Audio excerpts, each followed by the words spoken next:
মাছ, বাটা মাছ দিয়ে আলু সিদ্ধ করে একটু হালকা করে ভেঙে রাখছি, ঝোল করব ভেন্ডি দিয়ে। এখানে পেঁয়াজ, কাঁচামরিচ, টমেটো, এখানে হলে চচ্চড়ি করব মাছ দিয়ে, এই যে মাছটা। আর এখানে মুরগির মাংস নিছি, ভাজি করব। আমরা বগুড়ার মেয়ে না তো, বগুড়ার বিটিশোল।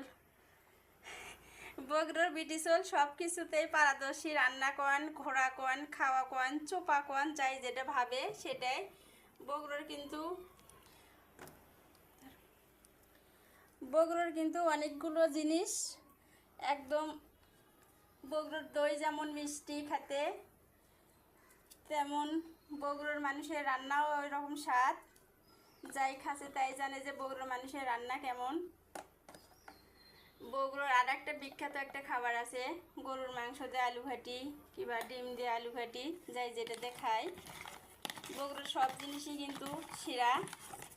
আর বগুড়া শহরে যাই ঘুরতে না আছে তাই কখনো বুঝতে পারবে না যে বগুড়া শহরের জিনিসের খাওয়ার টেস্টটা কেমন।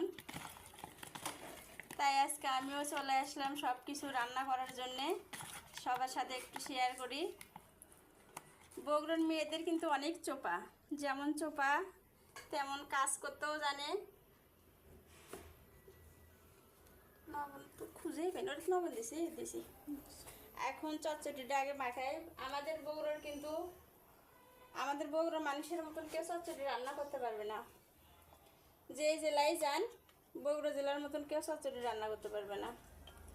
বগুড়া জেলার চচ্চড়ির জন্যও সেরা, আলু ঘাটির জন্যও সেরা।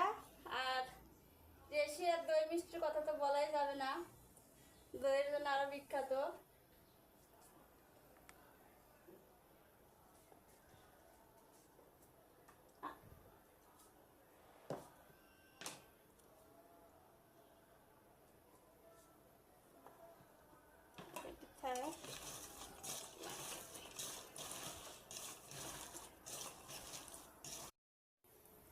আমার চচ্চড়িটা হালকা করে কিন্তু মাখানো হয়ে গেছে। এখন দিয়ে দিলাম তেল,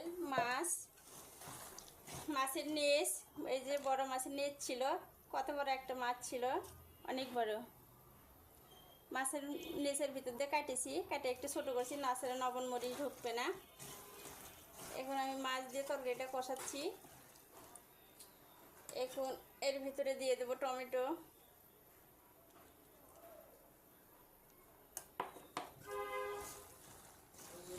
আমার মতন এইভাবে চচ্চড়ি, হাতে মাখানো চচ্চড়ির কার কার পছন্দ একটু কমেন্ট করে বলেন তো সবাই।